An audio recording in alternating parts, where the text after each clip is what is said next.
વધીએ સમાચાર રાજકોટમાંથી સતત બીજા દિવસે મનપા એક્શનમાં છે। 24 કલાકમાં 202 એકમોમાં તપાસ કરાઈ છે।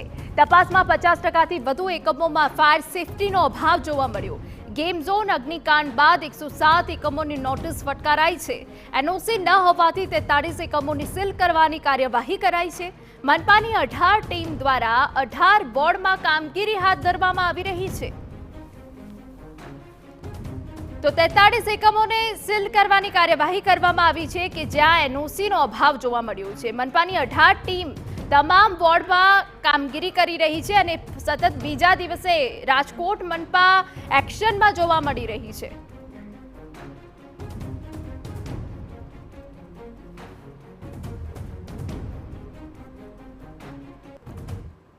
રાજકોટથી અમારા સંવાદદાતા જિગ્નેશ પટેલ વધુ વિગત આપી રહ્યા છે। જિગ્નેશ, રાજકોટ મનપા હવે મોડે જાગી છે અને તપાસની કામગીરી કરી રહી છે। અત્યાર સુધી કેટલા એકમોમાં તપાસ કરવામાં આવી અને કેટલા એકમો સીલ કરવામાં આવ્યા? જિગ્નેશ,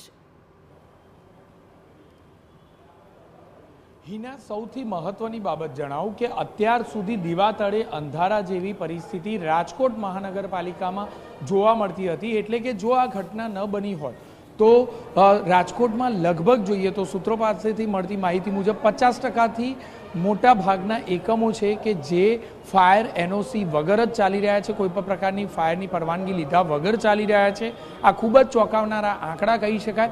આ સાથે જ જો ગઈકાલની કામગીરી પર નજર કરીએ તો 202 જેટલા એકમો ચેક કરવામાં આવ્યા। રાજકોટ મહાનગરપાલિકાની ટીમ દ્વારા 18 વોર્ડમાં 18 ટીમો દ્વારા આ ચેકિંગ હાથ ધરાયું, જેમાં 202માંથી 50%થી વધારે એકમો પાસે ફાયરની કોઈપણ પ્રકારે એનઓસી કે વ્યવસ્થા ન હોવાના ચોંકાવનારા આંકડા સામે આવ્યા છે। સાથે જ જોઈએ તો 43 એકમો એવા હતા કે જેમણે ફાયર એનઓસી મેળવી જ નહોતી કે એપ્લાય નહોતું કર્યું અને 107 એકમોને ફાયર બાબતે નોટિસ પાઠવવામાં આવી છે। સૌથી મહત્વની બાબત છે કે જે આ આંકડા છે તે 50%થી વધુ હોવાનું સ્પષ્ટ જોવાઈ રહ્યું છે। સમગ્ર રાજકોટની તપાસ હજુ પણ કરવામાં આવશે। તમામ હોસ્પિટલ, કોઈ પણ પ્રકારે શાળાઓ કે ક્લાસીસ ચાલતા હોય તો તેને પણ ચેક કરવામાં આવશે અને આ તમામ એકમોમાં ફાયર એનઓસી રાખવામાં આવી છે કે કેમ, તેનું બાંધકામ પ્રમાણે ફાયરની વ્યવસ્થા કરવામાં આવી છે કે કેમ, આ તમામ બાબતની તપાસ કરવામાં આવશે અને ત્યારબાદ જ તેમને પરવાનગી આપવામાં આવશે, તે ચલાવવા માટેની પરવાનગી આપવામાં આવશે। પરંતુ હિના, સૌથી મહત્વની બાબત એ છે કે હવે ઘોડા નાસી છૂટ્યા બાદ તબેલાને તાળા મારવા જેવી સ્થિતિ છે।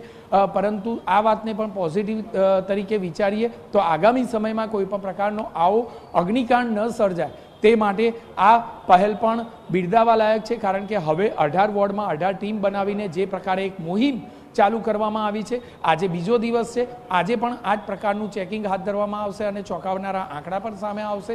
આ ઉત્તરોત્તર આ જ પ્રકારની મુહિમ ચાલુ રાખવામાં આવશે, 18 વોર્ડમાં ચાલુ રાખવામાં આવશે કે જ્યાં સુધી તમામ પ્રકારનો સર્વે પૂર્ણ ન થઈ જાય। કારણ કે જે મ્યુનિસિપલ કમિશનર જે નવો ચાર્જ સંભાળ્યો છે ડીપી દેસાઈ, તેમણે સ્પષ્ટ સૂચના આપી છે કે રાજકોટમાં તમામ એકમોનું ચેકિંગ કરવું, યોગ્ય રીતે ચેકિંગ કરવું અને જો ત્યારબાદ કોઈ પણ પ્રકારની બેદરકારી સામે આવશે તો જે તે અધિકારીની જ જવાબદારી રહેશે અને આ બાબતે સંપૂર્ણપણે જવાબદાર અધિકારી સામે કડકાઈથી પગલાં લેવામાં આવશે। એટલે કે હવે જો કામગીરીમાં કોઈ પણ પ્રકારની બેદરકારી સરકારી વિભાગના કોઈ પણ અધિકારીએ કરી તો આ બાબતે તેમની સામે જ ગુનો નોંધાશે, તેમની સામે જ પગલાં લેવામાં આવશે।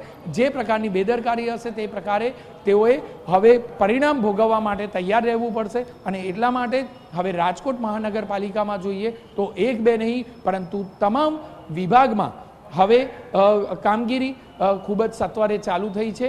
જે રીતે અધિકારીઓ હપ્તા ખાઈ રહ્યા છે, અધિકારીઓ નાણાકીય વ્યવહાર કરતા જોવા મળી રહ્યા છે, તે બાબતને ધ્યાન પર રાખી અને હવે કડકાઈથી પગલાં લેવા માટે મ્યુનિસિપલ કમિશનરે ઓર્ડર જાહેર કર્યા છે। બિલકુલ જિગ્નેશ, વધુ વિગત અમે તમારી પાસેથી લેતા જ રહીશું। તો સતત બીજો દિવસ છે અને 18 વોર્ડમાં 18 ટીમ બનાવીને તમામ એકમોમાં તપાસ કરવામાં આવી રહી છે અને અત્યાર સુધી 200થી વધુ એકમોમાં તપાસ કરાઈ છે, જેમાં 50% એકમોમાં ફાયર એનઓસીનો અભાવ જોવા મળ્યો છે।